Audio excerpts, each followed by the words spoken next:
They say they're initiating tomorrow. With me in studio, as I mentioned, Professor Makau Mutua, spokesperson, Raila Presidential Secretariat. So thank you once again for making time for us. So we've seen there that Stephen Kalonzo Musyoka heads to the court tomorrow morning, seeking to impeach the agreement of Azimio One Kenya to allow Kalonzo to vie for presidency in the August 9th polls. According to Makueni MP Dan Manzo, the Wiper National Executive Committee NEC met on Saturday evening and agreed for the former vice president to have the party exit the coalition.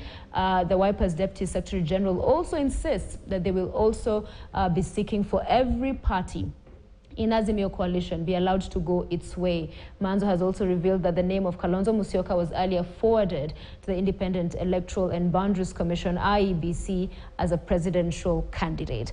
Prof, does all of this surprise you? That we've gotten here, this is what you're hearing ahead, what, hours to Raila naming his running mate? Are you surprised by all of these developments? Well, first of all, let me say that the political landscape, as we look at it now, is quite exciting. Yes, it is. Exciting more for some than for others. But let me say that these are political processes. Political processes are about give and take. They're about negotiations. They're about the players in various political groupings raising their stock. So the fact that Mr. Musyoka is asking questions about where he fits within Azimio and pushing for himself to be the nominee of the deputy president position is his right. We don't begrudge him that. I've said before that he's a very senior Kenyan. We respect him. When I was here last time, I said to you that we'd like to win the election with him so that we can cross together. He's a good man. He's a clean man. He's one of our country's great politicians. And we like him to be with us so that we can serve the people of this country come August the 9th. But there are those, his critics, who say the change of positions constantly. I will not go for the interviews. Then he shows up, says, nobody forced me to come here. And then if it's not me, I'm exiting. I'm going to run for president now. We're exiting Azimio One Kenya Alliance. Surely, as diplomatic as you're sounding this evening, I imagine behind the scenes, there are people within Azimio that have had it with all of this posturing. Well, look, I mean, we have very experienced political hands in Azimio, and I would like to say that we've seen it all, so nothing really surprises us. What I think is perhaps of concern is that, leaders must surround themselves with good advisors so that they can get good advice to make the right decisions. I would say that perhaps my concern for my brother, Mr. Musyoka, is that perhaps some of the folks around him have not given very good advice. Folks like the senator? On some issues. Well, I just think that, in politics, even if it's about give and take and negotiation and taking positions, it's not good to give ultimatums. It's you negotiate.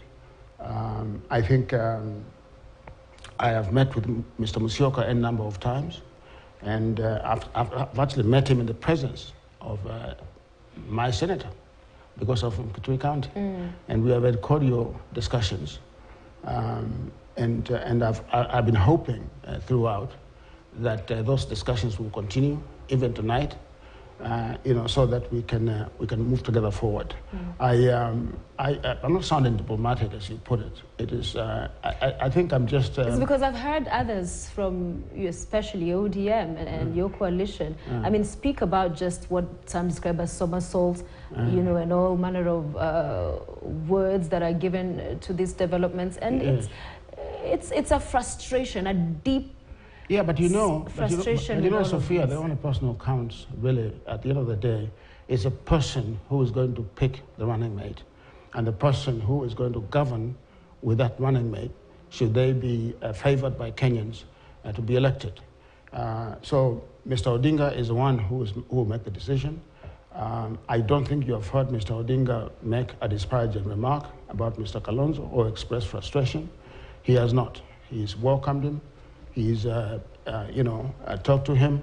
And I can tell you they continue to talk, even as these comments are made by my dear senator. Yeah, why didn't he come today? There was a rally in, is it Kamukunji, right? Yeah. That is where Azimio was today, and there's a picture, if we have it, perhaps we'll be able to put it up. He was meeting the KANU chairman. Why didn't he show? Yes, I cannot answer that question. I don't know that you asked him, but I can only say that obviously we wish and hope that he would come to all the events that we are putting up to campaign. Yes, that's the picture earlier today. Yeah. So good hearty laugh. Yes. As you all were in the scorching sun out there campaigning. No, I mean, they are citizens for this country. They can meet. It's okay. It's not a problem. But yet, as we're speaking with the senator here, and analysts opine that if, in fact, Kalonzo balls out of Azimio, he has deputized Raila in the last 2 elections. Yes. He has brought that vote to the man. Yes. That it is a rather risky position, dangerous, some would even argue, you find yourself in, having already exited Musalia, Wetangula left, and if Kalonzo does, as all indications are at this point, that you'll be in a precarious position. No, I don't think so, Sophia. First of all, let me just say that we are in a political competition, and what we want to do is to win the election. I agree with you on one thing, that elections are about numbers, about adding, not subtracting numbers. So to the extent that we can retain people under our tent, it's very important. But don't forget that Azimio has 26 political parties, 26. The other side doesn't have as many political parties. But some of these parties is as good as Sophia coming and saying, I am Sophia Wanuna party. No, understand? Like it's one person and no clout, no gravitas. No, I think the people in Azimio would dispute that characterization. What I would say to you is that we want Mr. Musyoka to remain within Azimio and to be our partner. But I also want to mention something to you, that this agreement to form Azimio was painstakingly negotiated with other parties. If you go and look at the agreement, the various political parties not only signed the agreement at the back end of the agreement, they initialed every page. You initial pages to indicate that you've read the agreement. So it's rather puzzling to me that you would want to exit from an agreement about which just about a month ago you participated in crafting. But what's interesting is the Machakos governor, Alfred Mutua, sat right where you're seated last week with my colleague Mijungu and said, you know, when it came down to it, they brought a blank page is what you were signing, and that they had no idea really what were the contents. So it's interesting. I don't want to call Dr. Mutua a liar because he's also a senior Kenyan in this country. But I was there when Dr. Mutua was signing these agreements together with the Secretary General. They went through every page and they signed that document. It is curious and I would even say sad for someone to sign an agreement and then to claim that they did not see or know what they signed. These are very senior people. Can such people be trusted with governing our country if they are signing documents that they have not read, as they claim? It's very bizarre. So I think it just beggars a question. I mean, his position is not believable. I'm not calling him a liar, but I'm just saying that that is not the truth, what he said. How difficult is it going to be? Because we are hearing they're moving to court tomorrow. What's the exit? What are the exit clauses like for Azimio? Is it going to be as straightforward as we are here, we want to leave, and so we can leave? Or what is the dynamic that they will be contending with if they do go ahead and exit Azimio? Yeah, I mean, so coalition and political parties are like marriages. You know, you enter into them, you sign a document, you get a certificate, and you go down the road. In this particular case, there are rules of the road, and the deed of agreement provides for mechanisms and processes for exiting the coalition party.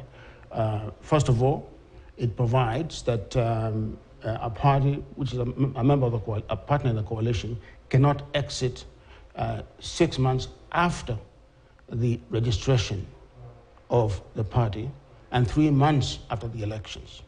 So the earliest anyone could exit would be November. But even then, well, why don't use language that is inflammatory? Well, that if they want to leave, but no, but even then, yes. there are internal mechanisms that must be exhausted by a political party that wants to exist. We know we have structures, and so what the court is likely to tell them if they do go there is they'll be told to go and exhaust what we call local remedies, meaning the processes within the party itself, Azimio. And then only after they have exhausted those processes can they now go to court. Yeah. Because we saw Kalonzo Musyoka, it was in Kamukunji, after Azimio settled on Raila as the presidential candidate, come out and say for the third time, I'm saying Raila Tosha. Yes. So if in fact what we're hearing that he's intending to, go it alone and run, what do you say to the politics, the brand of his politics at this point? Yeah, I just say I refuse to believe. Maybe I'm just naive, which is also possible. I refuse to believe that one person can take so many positions because I know Mr. Musyoka is a man of honor. I know he has a moral center and a moral core. And so, I like to think that many of the statements that he's making are simply statements which are meant to bargain, that they are not really where he wants to end up. It's just bargaining. But isn't it a legitimate expectation for the former Vice President, Kalonzo Musyoka, that having deputized Raila Odinga twice, having served as a Vice President in this country, isn't that a legitimate expectation, as he's been pushing for, that he gets this position? You see, Sophia, they have run together twice. And by many counts, they won both elections. Some people dispute that. We don't. So they were a good pair. But don't fix it if it's not broken. No, but politics is an evolving game. Nothing stands still. There are other players who have come into the equation. We, as you know, we formed a committee. Mr. Odinga did form a committee to select, to make recommendations to him for a running mate. That committee was composed of very eminent Kenyans. I mean, you would agree with me that they were very, very serious people. They carried out very serious interviews. At the beginning, Mr. Musyoka had been advised, I think, by some of these folks not to appear. I was very glad that he appeared and presented himself. And many say Uhuru Kenyatta, the president, did have a role to play in his eventual showing up. I don't know about that, but I do know that I personally spoke to him and encouraged him to appear. And in fact, he did. So perhaps it was me who encouraged him. and so what I want to say to you, though, is that, the vetting committees, like this one that was formed by Mr. Odinga, these are normal things that happen in advanced democracies. It's very good for Kenya. You saw my article today making a case for it. Mr. Musyoka came there. He was not humiliated, as some people were trying to incite him to think. He was treated with respect. He, from all accounts, I think he acquitted himself well, as did others. And that's a process that we should be following. And that committee has developed parameters for making recommendations. Fair enough. Yes. But Prof, to my question, yes. And you have said you see as having, from where you sit, that you carried the day in both elections. Yes. So if it's not broken, why are you fixing it? Because that's what Kalonzo is saying. It's not a question of something. Every election is different. Every election is different. There are new dynamics today. The people today in Azimio, Mr. Odinga in particular, is not running against Uhuru Kenyatta as he did in 2013 and 2017. He's running against a different opponent, okay? A different opponent who has presented himself differently. I don't know what Mr. Odinga is going to decide, but I can tell you this for a fact. The choice that he makes for a running mate will be inspired and will be historic. Will be inspired and will be historic. Perhaps would one of those factors you speak of be the Mount Kenya vote, because we have seen today's announcement by the Deputy President, Rigathi Gachagua. Yes. And many are saying it's a tight shop for Raila, because if he does not pick somebody from central Kenya, and things will really get difficult. First of all, let me just say that obviously you play to win. You don't play to lose. When I saw the process that took place in the government house in Karen, it was strange to me, because Mr. Ruto always claims to be very organized and systematic. The whole process was shambolic. And I think they shafted my friend, Professor Kindiki, totally shafted him. I think Mr. Gachagua, bogarted or arm-twisted himself into that position. And I think that choice of Mr. Gachagua is good for us.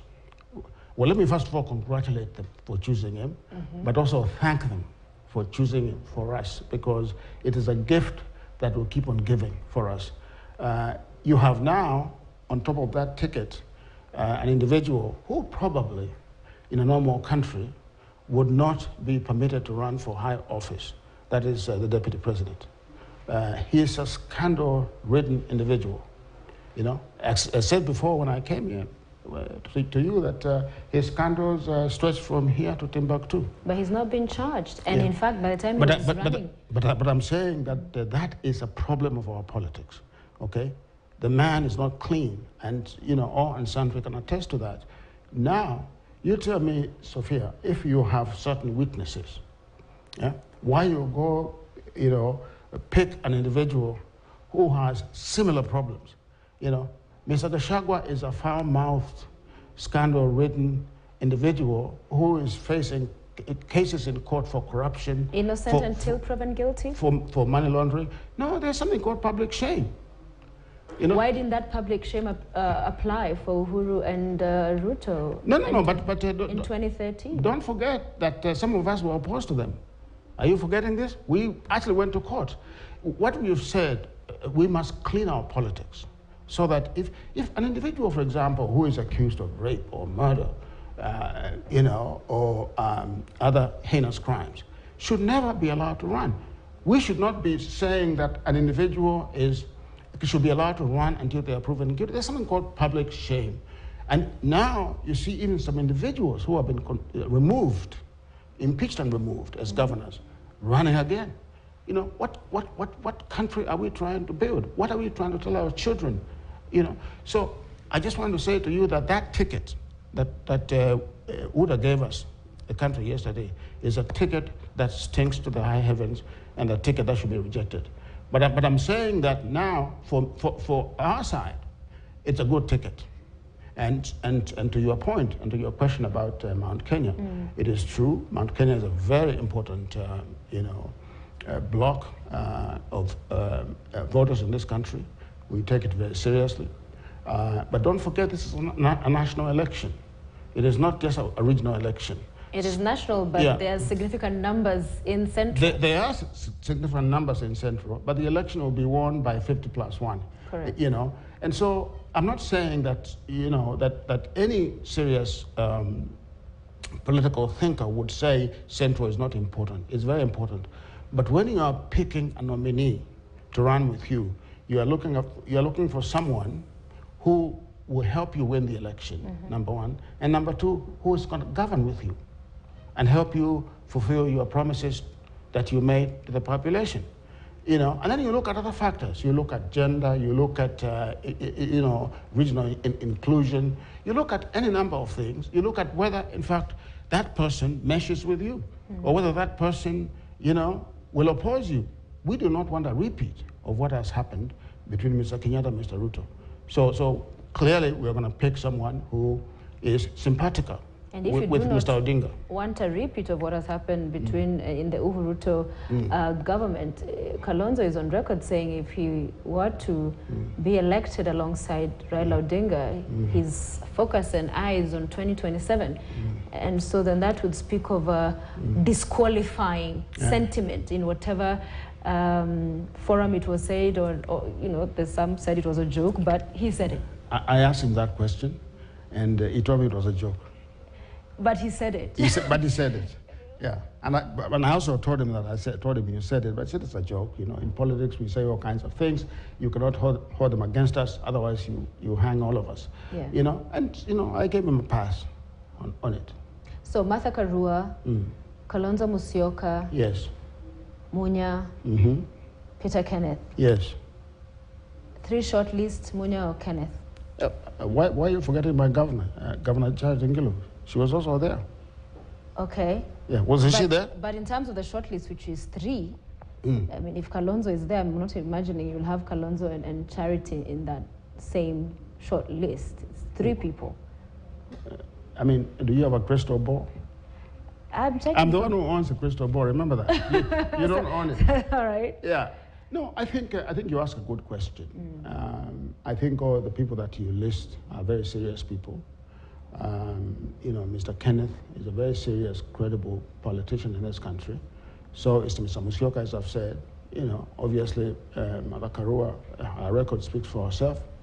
But so does Charity Ngilu's and Peter Munya. So all these are very good people. You see, unlike the other side, we were spoiled for choice. We are spoiled for choice. We could just put, you know, names in a hat and pick any, and it would be great. Well, knowing how Kenyan politics work, I'm sure even before those interviews happened, candidates already knew who would be running it. However, they did? Largely, some of these things you would tell from the sentiment, and we get to do a lot of interactions with you, the political class. Is some of this is seen as But Sophia, I sit in the inner sanctum of Azimio, and I don't know anything. And I imagine you would not tell me even if you did know. But talk to me about, and here we look at scenarios, right? Yes. If Kalonzo Musyoka exits, how would you then restructure to ensure you do not lose the Eastern vote? What would that look like? Is it a more prominent role, as you say, for Charity Ngilu and the likes of Kivutha Kibwana? This we are looking at scenarios. We don't know how to go. Sure. Yeah. Good question. I think, you know, the people in Lower Eastern, essentially the Kamba people, have voted twice for Mr. Odinga. In both cases, they gave him over 80% of their vote. In fact, I think, you know, that was one of the highest percentages in the country. They know him, okay? They've been with him twice. I was with him in Kitui in 2018 at a public event. And I can tell you that when he came out to speak, there was pandemonium, okay? I mean, it's a phenomenon to watch. Yes. Yeah, he's a beloved individual in that community. You know, contrast that with the other guy. They don't know the other guy. They don't know him from Joe Blow. They just don't know him. So and the other guy being Ruto. Yes, exactly. So don't forget, and also people are rational. So if Mr. Musyoka, even if Mr. Musyoka runs, then they'll go for their person. No, let me finish. Don't jump the gun like that. Even Mr. Musyoka exits and runs, which is not possible. Legally, it's a very difficult thing to do. But even if he was to do that, why would the Kambas then go out there and vote for someone whom they know is going to lose the election? You know, I mean, they have to make a calculation. They have to vote about their, you know, based upon their own interests. Mr. Musyoka is not naive. He also knows this, that he cannot credibly say, I am a presidential candidate who can go there and win the election. You know, I think you would agree with me on that. But he can force a runoff. He can take this to a place where, in the end, everyone again is back to Mr. Musyoka comes to this, you know, to the negotiating table. We need, you know. It's a plausible argument, but I don't think he would do that. I mean, what happened in 2007? When he, you know, was able to negotiate that way. I don't think he wants to go there again himself. I've spoken to him. He doesn't want to go there again. Yeah, and he has said, by the way, and I should say this, and I give him credit, he has said that he will not go to Kenya Kwanza. He has said explicitly that those are thieves. Those are thieves. He also said explicitly, I will not go for the interviews for running mate. And he did. You know, he said, I will not go. But then he did. But then he did. Yes. So if he said he'll not go to Kenya Kwanza, Yeah. who says he will not go? Well, no, but I mean, you are the one who is making him appear to be unreliable. I'm not. Well, I'm not. All the point I'm making is... I just think that Mr. Musyoka is in his late 60s. I think he has to think about his next political move in this country. And he wants to be president, is what he says. And he wants to be president. But you know, wanting and being are two different things. You must put the pieces in place to be. And I think it behooves him, really, to, if he plays, you know, within the Azimio, you know, basket, he has a better chance going forward. You know, he has a better chance going forward. His argument is, what am I telling the people in his backyard, you know? What does he go say? What is he bringing? I spent a weekend in Kitui. I went there on Friday. I came back this afternoon. When you called me, because I value, obviously, the show. But, you know, people in Kitui are going to vote for Raila Odinga. They have made that very clear in so many ways. Okay. Yeah, they are. We will wait to see. Finally, I want to ask you this. Uhuru Kenyatta, who is a supporter, of course, of Raila Odinga. Yes. When is he hitting the ground running to campaign, especially in Mount Kenya region? Because we have heard that. I remember when Nyeri a few weeks ago for Kivumbi, and again we're being told soon he's coming to the ground. You know, it has been promised that he's going to campaign for Raila, and we keep wondering, when is this, you know, happening? Are you worried that it's not taking off soon? Time is running out. We're at now, what is it, 85 days to go to the election? Well, first of all, last time I came here, I told you that I thought Mr. Kenyatta was a campaign machine. You know, he's very persuasive, especially when he speaks in Kikuyu. He can persuade, he can move hundreds of thousands of people. Yeah. He's very good at that. He's an orator. So he would be a plus. But don't forget that this campaign belongs to the Right Honorable Raila Odinga. He is the one who will decide how the campaign is run. Yeah. He's one who decides who's going to be campaigning for him. And he's one who will decide when he needs help. Yes. So I'm sure that if he needs help of Mr. Kenyatta and, you know, he wants to ask for it, he'll do that at that point. It is not a must. That's a very safe answer, Prof. No, but what do you want me to say, Sophia? Because... Is that you want all hands on deck, that President Kenyatta should already be out there, that you need all of your lieutenants, all of your supporters, especially those who wield any form of political clout, going and working hard to bring this thing home. Yeah, absolutely. But you know, campaigns have strategies, obviously. It is not simply a question of putting or throwing spaghetti against the wall and, you know, hoping that it will stick. You don't throw everything at the wall. You are strategic. You plan what you're going to do, when you're going to do it. I think if the time is right for Mr. Kenyatta to hit the campaign trail for Mr. Odinga, he will do so. So 11 a.m. it is tomorrow? It is in the morning, yes. Morning hours, KICC? It will be in a building of that nature. It's just the announcement. I'm just asking for the venue and the time. My world. Where did you get this information from? I believe you have your spies around. No spies. But I know it said final question. But this needs to be the tightrope that Raila walks in regard to Mount Kenya region, that he cannot afford to. I know we talked about that, but he cannot afford to not have a Mount Kenya running mate. Is what many analysts out there, especially in light of this announcement, have said. Your take, again, a scenario, your take in light of just speaking to it removed from your position, if possible. You know, there are things that are possible and there are things that are probable. The possible ones are remote, the probable ones are more likely to happen. Yes. I would say that we are reading the same tea leaves that you are reading, and I think Mount Kenya is very important. Okay. Yeah. Another diplomatic. My colleague Emmanuel Tor tells me it was announced at Kamukunji. No. You know, let me tell you something. Yes. I say to you, I say the country should expect a historic and inspired choice by Mr. Odinga. And some have said that historic and inspired history, a woman inspired Track record, there are many out there saying Martha Karua. That's the name I've heard quite a lot. I think there are many comments on social media about all those issues. What I do know is that the person we pick will help us win this election. All right. Yeah. And that's a good place to wrap up. Thank you. Thank you very much, Thank you Professor, so much. for joining us Thank you. right here on Checkpoint. Hope to see you soon. We'll keep talking. I'll come back. And thank you for staying with us as well, and for watching and for all your feedback. We want to wrap it up there for the news and our conversations this evening. However, I'm leaving you with our sports news. My colleague Robinson Okenya is standing by with all of this sporting action. Have a good night. We'll see you next time. Take care.